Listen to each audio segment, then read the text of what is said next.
नमस्कार। आज हमारे साथ एक केंद्रीय मंत्री श्री प्रहलाद जोशी जी इन दिनों भाजपा के प्रदेश चुनाव प्रभारी के रूप में उत्तराखंड में हैं। आप कह सकते हैं कि मुख्य रणनीतिकार हैं पार्टी के। आइए उनसे बातचीत कर जानते हैं कि उनके नेतृत्व में पार्टी चुनाव के मोर्चे पर क्या करने जा रही है, किस तरह की संभावनाएं हैं। सर, इस बार भाजपा 60+ का टारगेट लेकर चल रही है। उत्तराखंड में भाजपा की सबसे बड़ी ताकत इस वक्त क्या है?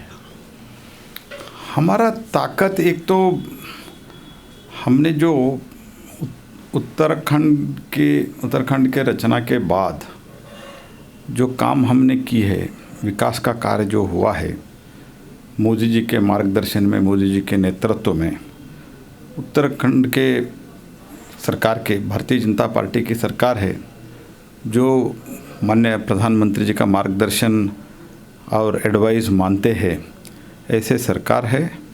और यहाँ का नेतृत्व भी, भारतीय जनता पार्टी के सरकार का नेतृत्व भी जो मोदी जी के मार्गदर्शन में काम किया है, चाहे सेंट्रल गवर्नमेंट से हो या स्टेट गवर्नमेंट से हो, ये ऐतिहासिक है। आप जानते हो, ऐसे कांग्रेस पार्टी जो इधर बहुत उम्मीद कर रहे हैं कि अल्टरनेटिव हमारा टर्न है इसलिए हम आ जाएंगे, ये पार्टी उत्तराखंड के रचना के लिए भी विरोध में थे। उनका स्टेटमेंट भी आज भी सोशल मीडिया में घूम रहे। और उत्तराखंड के रचना के बाद उसके विकास में कांग्रेस राज्य और केंद्र में जब दोनों में सरकार चला रहे थे, जो काम अभी हुआ है इस 5 वर्ष में वो कभी भी नहीं हुआ है। ये लोग देख रहे हैं, वो 4 धाम का हो, रोड का इंफ्रास्ट्रक्चर हो, जल का पीने का पानी का व्यवस्था हो, ऐसे ट्रेन का, रेल का इंफ्रास्ट्रक्चर हो, ये सब देख रहे हैं। ये पहली बार ऐसा है, 12,000 करोड़ का रास्ता है, पहली बार हो रहा है जी।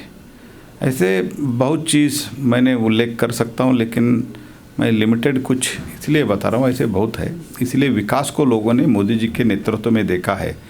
रचना उत्तराखंड का हमारे कालखंड में हुआ है, विकास हमारे कालखंड में हुआ है, लोग इसको देखा है। और बेसिकली मोदी जी का एक नेतृत्व जो विशेष रूप से उत्तराखंड के बारे में मोदी जी को एक विशेष ममता है, विशेष प्यार है, और लोग भी मोदी जी को इतना ही प्यार करते हैं। इसलिए हम ज़रूर इस बार फिर से ये जो प्रथा है, एक बार बीजेपी एक कांग्रेस, ये रिकॉर्ड टूट जाएगा। सर, कांग्रेस भाजपा सरकार में बार बार नेतृत्व परिवर्तन का सवाल उठा रही है, आपके पास इसका क्या जवाब है? नहीं, नेतृत्व कांग्रेस पार्टी जब सरकार में थी और बाकी जगह भी जहाँ कांग्रेस सरकार चला रहे थे, तो उधर नेतृत्व बदलाव नहीं किया क्या? इधर का स्थिति क्या था? कांग्रेस पार्टी जब सरकार चला रही थी, ये सरकार में पूरा 5 वर्ष एक ही नेतृत्व में, एक ही व्यक्ति का नेतृत्व में सरकार चलाए क्या? ये भी समझने का बात है। हमारे पार्टी में नेतृत्व तो बदला है, लेकिन हमारा पार्टी का एक पॉलिसी है और राष्ट्रीय नेतृत्व का नीति स्पष्ट है, दिशा स्पष्ट है। कांग्रेस पार्टी का नीति भी स्पष्ट नहीं है, दिशा भी स्पष्ट नहीं है। तो इसीलिए नेचुरली ये विषय उठा रहे, इसमें कोई मतलब नहीं है। सर, कांग्रेस एक और चीज़ का दावा कर रही है कि उनके पास राजनीति के लिहाज से बहुत अनुभवी चेहरा है, जबकि भाजपा के जो चेहरे हैं, मुख्यमंत्री पुष्कर सिंह धामी, वो अपेक्षाकृत युवा हैं, अनुभवहीन हैं। जो चेहरा अपने आप को समझ रहे हैं कांग्रेस पार्टी है, उसको नहीं मान रहे, क्यों नहीं मान रहे फिर? और जिस पार्टी, कांग्रेस पार्टी के नेता अपने आप को नेता मान रहे हैं, और वो 2017 में दोनों जगह क्यों हार गए जी? तो ये तो इनको लोग देख लिया है जी। People have witnessed, people have seen. इसीलिए ऐसे कुछ इसमें जो बोल रहे हैं उसमें कोई दम नहीं है। सर, कांग्रेस की राष्ट्रीय छवि और राष्ट्रीय नेतृत्व का प्रदेश में आपने क्या असर महसूस किया एज ए प्रदेश चुनाव प्रभारी भाजपा के? कांग्रेस का राष्ट्रीय नेतृत्व कहाँ कांग्रेस का राष्ट्रीय नेतृत्व? कांग्रेस का राष्ट्रीय नेतृत्व है कहाँ और आया कौन?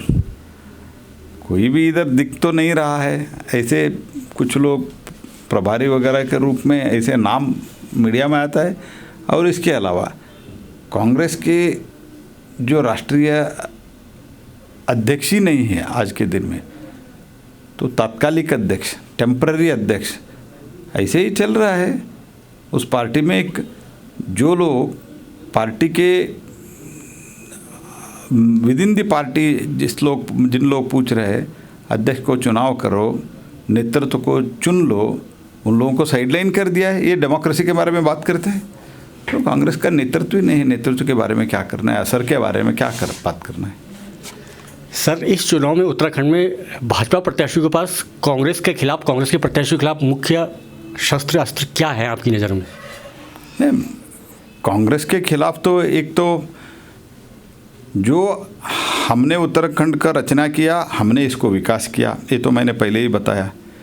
इसके अलावा हम पहले से हमारा जो घोषित नीति है, appeasement to none, justice to all, यही नीति पर चल रहे। ये तो विकास भी नहीं करते हैं और समाज में डिवाइड करने का काम अभी भी करते हैं। शुक्रवार के जुम्मे के दिन छुट्टी का बात कौन कर रहे हैं और मुस्लिम यूनिवर्सिटी का बात कौन कर रहे हैं? ये तो समझने का बात है। हम तो सभी इस प्रदेश में हो या देश में हो, उत्तराखंड में हो, देश में हो, सभी को शिक्षा मिलना चाहिए, सभी को समान अवकाश प्राप्त होना चाहिए, अपॉर्चुनिटी प्राप्त होना चाहिए।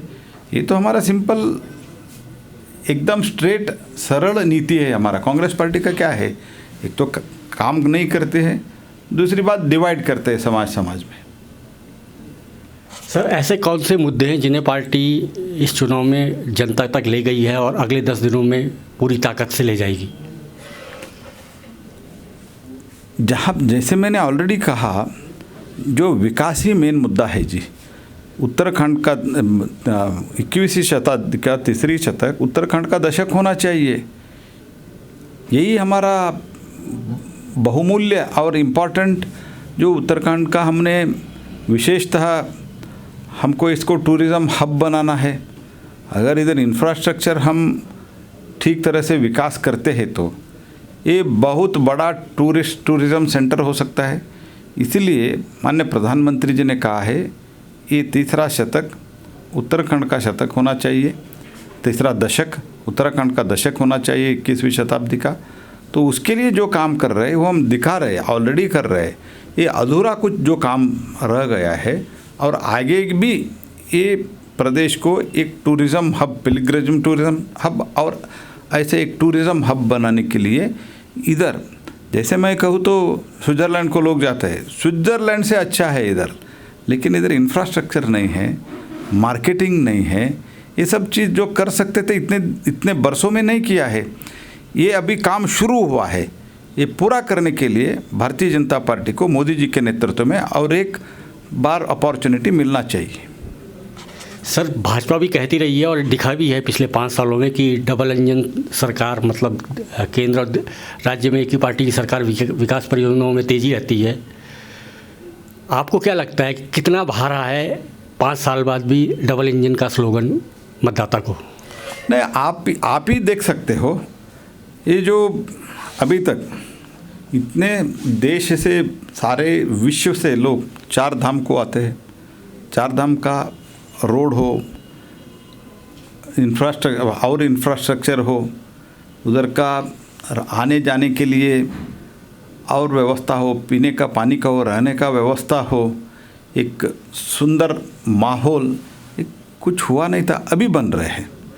जैसे अयोध्या में बन रहे हैं, जैसे काशी में बन रहे हैं, सारे 4 धाम में बन रहे हैं। और उसके साथ ही साथ अच्छा road, train connectivity, air connectivity, और जहाँ हम विमान वगैरह नहीं कर पाएंगे, हवाई जहाज़ नहीं ले पाएंगे, उधर हेलीपैड, हेलीकॉप्टर सर्विसेज, ये सब करते करते ये एक बहुत अच्छा एक टूरिज़्म हब हम बना सकते हैं।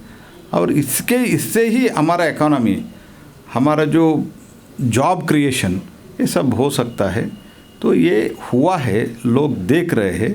इसलिए मुझे लगता है ये डबल इंजन का बहुत बड़ा, ट्रेन का पहाड़ी क्षेत्र में 4 करोड़ रुपए इन लोगों ने खर्चा की थी नया रेल लाइन डालने के लिए। हम इतना फास्ट इसको इम्प्लीमेंट किया, एग्जीक्यूट किया, और भी हम जो नया नया रेल परियोजना है वो जारी कर रहे हैं। ये सब लोगों के सामने है जी। तो इसलिए मुझे लगता है इधर जो विषय चल रहा है, डबल इंजन का सरकार क्या किया है, तो ये तो लोगों के सामने स्पष्ट है, लोग भी समझ रहे हैं। अगर मोदी है तो ही काम होता है, ये तो पूरा लोगों को कन्विंस हो रहा है। और मुझे लगता है ये जो रिकॉर्ड है, एक बार बीजेपी एक बार कांग्रेस, ऐसे कांग्रेस वाले प्रचार कर रहे हैं। आपने जो प्रश्न पूछा, मुझे लगता है इस बार इसको 100% ये रिकॉर्ड टूट जाएगा, बदल जाएगा। धन्यवाद सर। आप सुन रहे थे केंद्रीय मंत्री व उत्तराखंड भाजपा के प्रदेश चुनाव प्रभारी श्री प्रहलाद जोशी को। कैमरा पर्सन राजेश बरतवाल के साथ मैं विकास धुलिया, दैनिक जागरण, देहरादून।